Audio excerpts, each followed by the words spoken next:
선배는 어떤 기업일까요? 저도 뭐 오늘 지금 시간 많이 지나서 저는 간단하게 좀 하겠습니다. 네. 예. 경기 침체 앞에 장사 없다. 여기 장사 있었는데. 그래서 여기 지금 장사가 안 돼요. 장사가 없어요 지금. 예. 경기 침체 앞에 장사 없다. 이 장사가 아니고요. 장사. 예. 이 장사를 못 한다는 얘기를 제가 드린 겁니다. 예.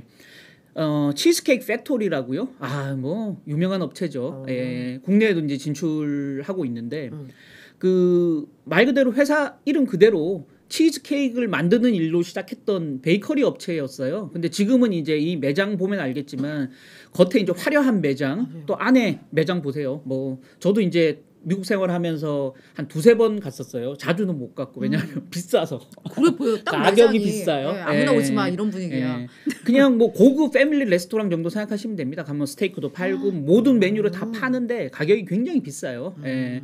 다만 이제 오히려 이제 그 메인은 저기서 이제 경쟁력이 있는 말 그대로 치즈케이크예요. 치즈케이크나 케이크 종류들 너무 다양한 케이크들이 있고 그래서 아니 케이크 비싸봤자 얼마나 비싸요? 엄청 비싸요. 엄청 비싸요. 우리가 상상할 수 없네. 예. 뭐 예컨대. 우리가 보통 뭐 사 먹는 케이크의 한 2배 케이크. 이상 정도 되죠. 예. 그러니까 홀 전체 그 홀 케이크라 그러나요? 네네. 전체 라운드로 되어 있는 거 그것도 최소 2배 이상 돼요. 그러니까 국내에서 사 먹을 10만 수 있는 원 꼴 막 이렇구나. 10만 원까지는 안 가죠. 네. 네. 그래서 사실은 너무 비싸서 자주 이용할 수 없는 그리고 이제 주로 고객층도 한 70% 이상이 중산층 이상 그 고소득자들이 대부분 고객 그 스펙트럼을 구성하고 있다고 합니다. 그러다 보니까 경기 침체에는 조금 약할 수밖에 없지 않나라는 게 이제 그냥 우리가 일반적으로 상식적으로 생각할 수 있는 부분이고요. 왜냐하면 뭐 아무리 돈 있는 사람이라도 뭐 저기 많이 찾아가기는 버겁잖아요. 그래서 이제 최근에 맥도날드나 이런 이제 오히려 패스트푸드점들이 그냥 싸게 간단하게 먹기 좋다라고 해서 이제 동일 점포 매출이 굉장히 호조를 보이는 거랑 좀 대조적인 양상인 거죠. 그래서 골드만삭스의 제러드 가버 애널리스트가 투자 의견을 중립에서 매도로 하향 조정했고요. 이제 주식을 완전히 그냥 팔라는 거죠. 목표 주가를 35에서 29달러로 하향 조정했는데 지금 간밤에 주가는 한 1% 올랐어요. 오히려 지금 33.63달러로 끝났으니까 지금 14% 정도 주가가 더 빠져야 된다라고 얘기하고 있고요. 말 그대로 뭐 경기 침체에 발목 잡힐 수밖에 없다라는 거죠. 그래서 마진 압박이 이미 시작됐다라고 이제 여기 그 가버 애널리스트는 본 건데요. 제가 이제 들고 왔는데 분기별 총 마진 보면 그로스 마진이 지금 3분기째 계속 정점을 찍고 이제 3분기째 계속 내려간 위에 오렌지색으로 제가 박스 친 거고요. 내려가고 있고요. 밑에는 이제 순 마진이에요. 순이익 기준으로 한 마진도 지금 지난 분기부터 마이너스로 돌아선 상황이거든요. 그래서 전체적인 총 마진 그다음에 순이익 마진도 이제 마이너스로 하락세로 돌아섰다라는 거죠. 그래서 이 가버 애널리스트는 치즈케이크 팩토리가 내년 내내 마진 압박에 시달릴 가능성이 굉장히 커졌다라는 거고요. 일부 이제 지점들을 직접 체크해 보니까 지금 미국 캐나다에만 지점이 610개 정도 되고 610개 정도 되더라고요. 제가 아침에 체크해 보니까 또 여기는 이제 전체 매출의 70%는 이 패밀리 레스토랑에서 판매하는 거고요. 30%는 베이커리를 이제 딜리버리 현장에 와서 픽업해서 이제 가져가는 우리 뭐 파리바게트나 이런 것처럼 와서 이제 케이크를 사가는 요게 한 30% 매출인데 그나마 이제 이 매장에 와서 먹는 그 고객들 숫자가 이미 줄어들고 있다라는 거죠. 그래서 이미 고객들한테 발길을 돌리는 고객들한테 물어보니까 보다 싼 음식점을 찾아서 지금 이동하고 있다라는 얘기들을 이제 벌써 몇몇 지점들에서 이제 그 유통 채널에서 확인되고 있다라는 거고요. 마진 압박에 세 가지 이유가 있다라는 겁니다. 첫 번째, 음식값을 이제 더 못 올린다라는 거죠. 너무 많이 올렸다라는 거고요. 더 이상 올리게 되면 이제 매출이 줄어드는 이런 이제 역효과가 생기는 거고요.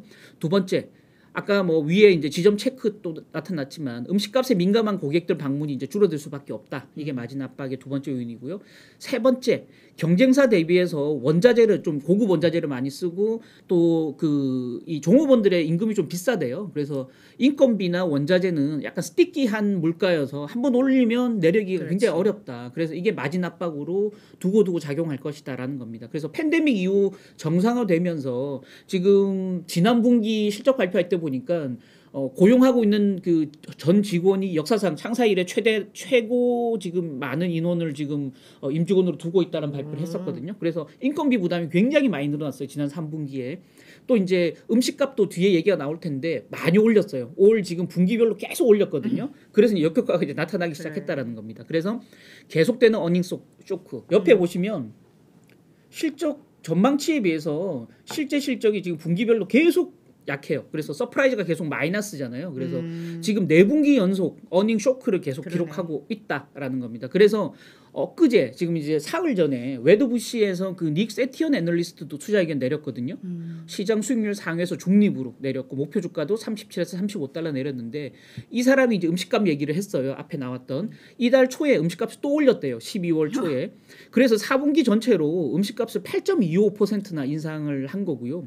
올 들어 음식값 인상률이 이 레스토랑에 만들어진 창사 이래 평균치의 3배 정도 올렸다는 거예요. 그러다 보니까 올라간 음식값이 4분기 동일 점포 매출에 마이너스 효과를 미칠 가능성이 굉장히 크다.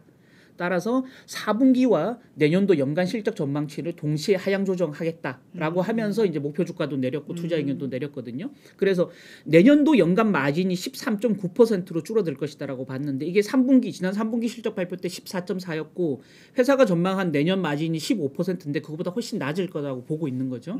또 내년도 매출 회사 전망치는 한 자릿수 대 중반 정도 성장할 것이다라고 보는데 그거보다 훨씬 낮을 걸로 지금 이제 이 웨드부시 증권도 보고 있는 상태이기 때문에 이 마진 압박을 굉장히 크게 받을 가능성이 있다라는 거고요.